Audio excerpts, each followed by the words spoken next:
मुजफ्फरनगर जनपद में कचरा पन्नी प्लास्टिक से 500 रुपए रोज का कारोबार करने वाले कबाड़ी की फर्म पर 366 करोड़ का लेन देन कर लिया गया। बड़े कारोबार की जानकारी पर जीएसटी विभाग ने छापेमारी की तो असलियत सामने आई। 366 करोड़ के लेन देन की बात सुनकर घबराए कबाड़ी ने विभाग के उच्च अधिकारी से जांच की मांग कर न्याय की गुहार लगाई है। वहीं जीएसटी विभाग के ज्वाइंट कमिश्नर का कहना है कि विभागीय अधिकारी मामले की जांच कर रहे हैं। फॉर्म के नाम पर बड़ी संख्या में ई-वे बिल काटे गए हैं। प्रथम दृष्टया ये फर्जी नजर आता है। आशंका जताई जा रही है कि इस मामले में जांच के बाद बड़ा फर्जीवाड़ा भी सामने आ सकता है। ऐसी कोई नोटिस अभी नहीं भेजी गई है। एक मामला प्रकाश में आया है जिसके संदर्भ में जीएसटी अधिनियम के तहत हम लोग कार्रवाई कर रहे हैं, जांच कर रहे हैं और जो दोषी पाया जाएगा फिर कार्रवाई होगी उस पर। अभी कोई नोटिस नहीं भेजी गई। अच्छा सर, जो एजाज है वो पहले कबाड़ी काम करता फेरी का 350 उसको भेजा गया, तो सर किस तरह की मतलब धांधली उसको उसमें दी है, क्योंकि आपकी जांच भी चल रही है। एजाज की जो फर्म है उस फर्म के उस पर जीएसटीएन पर उस फर्म के जीएसटीएन पर बहुत भारी मात्रा में इनवर्ड और आउटवर्ड ई-वे बिल जनरेट किए गए हैं और इस्तेमाल किए गए हैं, इसलिए उसकी जांच चल रही है। जो दोषी होगा उसके खिलाफ कार्रवाई होगी। अभी जांच चल रही है। जानसठ क्षेत्र के गांव कव्वाल निवासी एजाज ने बताया कि 2 साल पहले जीएसटी ली थी, जिसमें उसने फिर वेस्ट कचरा प्लास्टिक का 50,000 रुपए का माल भेजा था। उसमें उसे 30,000 रुपए का घाटा हो गया था। फिर उसने प्लास्टिक कचरे का काम नहीं किया।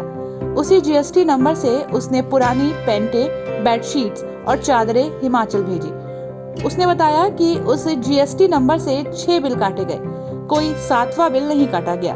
के बाद जीएसटी के सीईओ को फोन करके कहा कि मेरी जीएसटी आप बंद कर दो, मैं आपकी फीस नहीं दे सकता हूँ। मुजफ्फरनगर का रहने वाला हूँ जी। अच्छा जी, क्या हुआ आपके साथ में घटनाक्रम पूरा बताइए। सर, मैंने 2 साल पहले एक जीएसटी ली थी सर। उसमें मैंने फिर ये जो प्लास्टिक होती है चुगी हुई सी कचरा प्लास्टिक, उसका 50,000 रुपये का माल भेजा था। अच्छा जी, उसमें मुझे लॉस हो गया था, 30,000 रुपये घाटा हो गया। फिर मैंने कोई प्लास्टिक का कोई काम नहीं करा, स्क्रैप का। फिर मैंने उसमें जो है पुरानी पेंटें भेजी हिमाचल और चादर बेडशीटें भेजी। 4 5 6 बिल कटे हुए सिर्फ मेरे, कोई 7वां नहीं है। उसके बाद मैंने सर जीएसटी के वकील को सीए को फ़ोन करके कह दिया कि भाई मेरी आप जीएसटी बंद कर दो, मैं आपकी फ़ीस नहीं दे सकता और ना मेरे पास है, मैं इस टाइम तंग हाल चल रहा हूँ। अच्छा जी, उसके बाद सर मैं हिमाचल चला गया, अपना कपड़े की फेरी करता रहा और कभी जैकेटें, कभी तिरपाल, जैसे बरसात में तिरपाल बेचता था और सर्दी में जैकेटें वगैरह बेचता था। मैं कुल्लू मनाली तक जाता था फेरी करने के लिए। जी, मेरा मेन रूम हिमाचल में ही है। अब क्या हुआ आपके साथ में? अब जैसे ही मुझे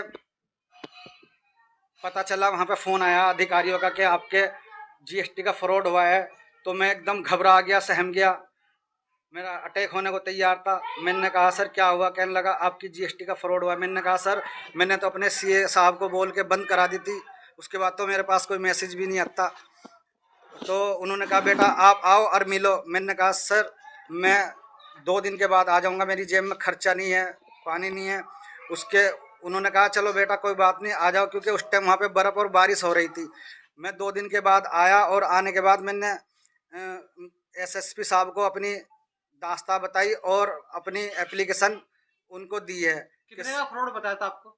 सर मुझे मेरे वकील ने बताया कि आपके साथ 366 करोड़ का फ्रॉड हुआ है जीएसटी पे, लेकिन मुझे मालूम नहीं सर कितने का हुआ है, क्या मामला है सर, मैं हकीकत बता रहा हूँ सर जी। अधिकारियों ने क्या बताया आप लोगों को? अधिकारियों ने कहा कि कोई बात नहीं बेटा, आपको डरने की जरूरत नहीं है, आपकी जांच चल रही है, ये बताया मुझे। अधिकारी ने बताया आपको 366 करोड़ का फ्रॉड हुआ है? अधिकारियों ने मेरे से कोई बात नहीं बतलाई है सर। वकील ने बताया आपको? वकील ने बतलाया जी। तो क्या चाहते हो आप?